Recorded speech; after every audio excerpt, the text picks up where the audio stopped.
What if I told you that the man who arguably did more than any other to build the Italian Renaissance was not a king, a general, or a pope? What if he held no official title of rule, yet commanded the destiny of a nation?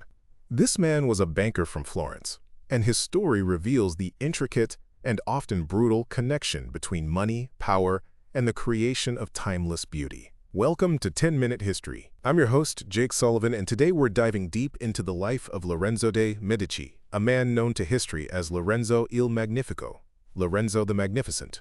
To understand how a private citizen could become the uncrowned king of Florence, we first have to look at the family business. The Medici were not old nobility. Their power came from something much more modern: finance. It all started with Lorenzo's great-grandfather, Giovanni di Bicci de' Medici. In 1397, Giovanni founded the Medici Bank. His masterstroke was becoming the primary banker for the Pope. Think about that. The church was the wealthiest institution in Europe, and Giovanni was managing its money. This gave the Medici Bank access to immense capital and international connections. Giovanni was shrewd, using new financial tools like the bill of exchange to move money across Europe without the risk of transporting chests of gold. He was also a political strategist, quietly gaining the support of the common people while avoiding direct conflict with Florence's ruling families. His son, Cosimo de' Medici, took that fortune and turned it into real political power. The old noble families, like the Albizzi, saw the Medici's growing influence as a threat.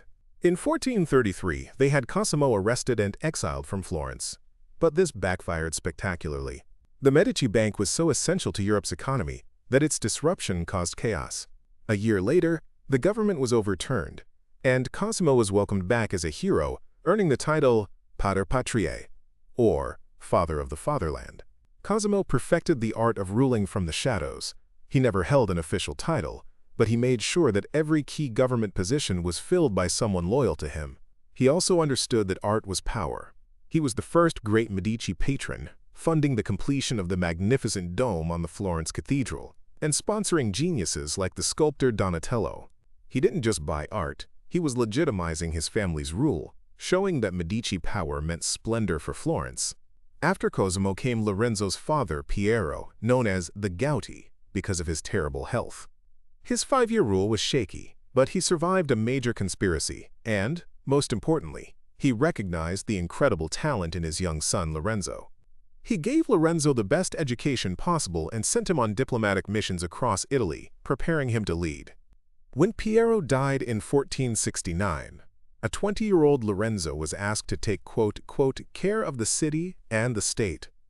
The age of Lorenzo the Magnificent had begun. From the start, Lorenzo ruled alongside his younger brother, Giuliano. Lorenzo was the political mastermind, while Giuliano was the handsome, charismatic public face of the Medici regime. Lorenzo moved quickly to tighten his grip on Florence, creating new government councils filled with his supporters that effectively acted as his personal cabinet.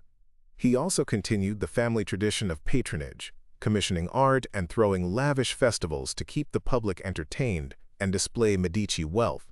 It was sophisticated propaganda, and it worked. But this consolidation of power created bitter enemies, and it all came to a head in one of the most infamous assassination plots in history, the Pazzi Conspiracy.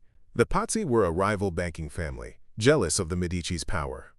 They found a powerful ally in Pope Sixtus IV, who had his own grievances with Lorenzo.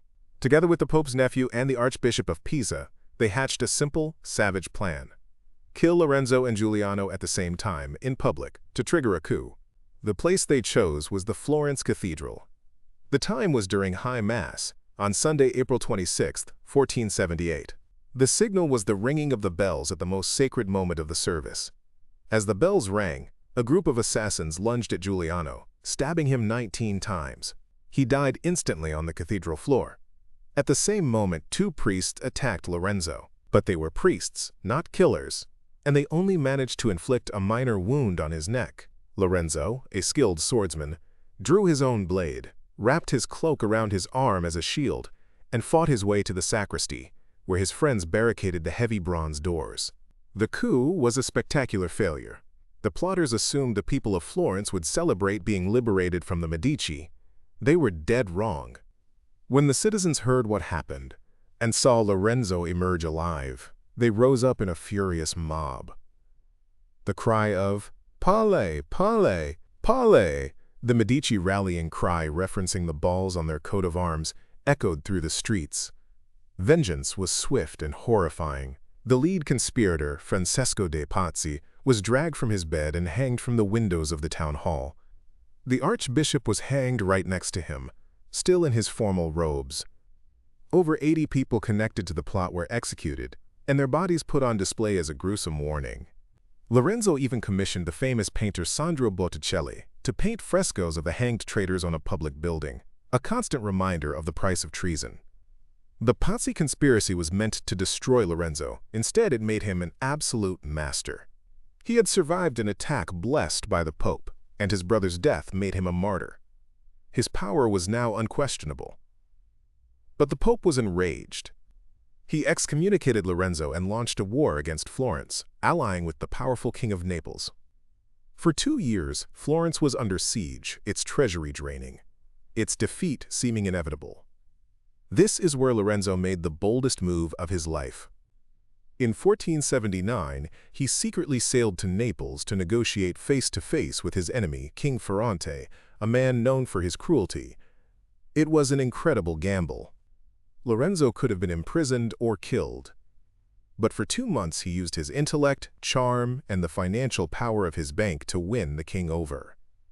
He argued that a strong Florence was essential for the stability of all of Italy. He succeeded. King Ferrante abandoned the Pope and made peace with Florence. This triumph established Lorenzo as the premier statesman of his age. For the rest of his life, he acted as the, quote, needle on the Italian scales, masterfully using diplomacy to maintain a fragile balance of power between the major Italian states. This peace, which he carefully engineered, created the stable conditions that allowed the Renaissance to reach its absolute peak. And Lorenzo was at the very center of that cultural explosion. His political genius is often overshadowed by his role as the greatest art patron of his time. He didn't just buy art, he cultivated genius.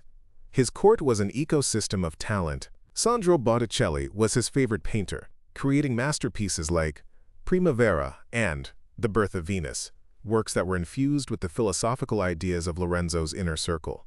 And then there was Michelangelo. Lorenzo spotted the young artist's talent when he was just a teenager and invited him to live in the Medici palace. Imagine that.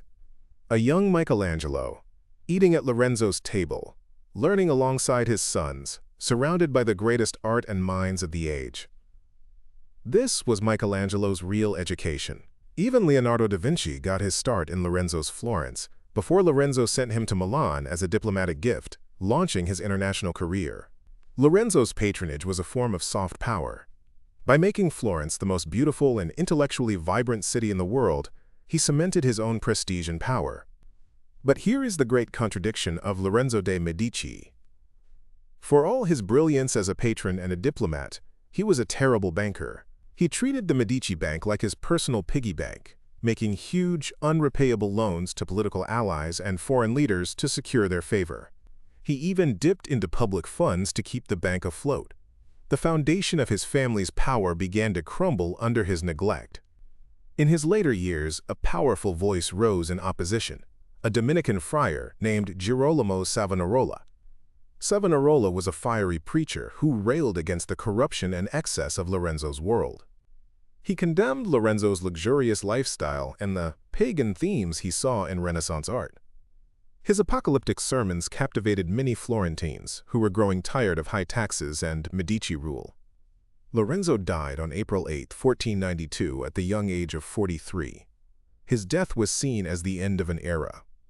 Without his diplomatic skill to hold Italy together, the peninsula descended into decades of war. Just 2 years after his death, his own son was driven out of Florence, and the Medici dynasty was temporarily broken, largely due to the popular uprising stirred by Savonarola. So who was Lorenzo? Was he the magnificent patron who nurtured a golden age, or a tyrant who destroyed his city's liberty? The truth is, he was both. He was a complex, contradictory figure. He subverted the Republic for his own power.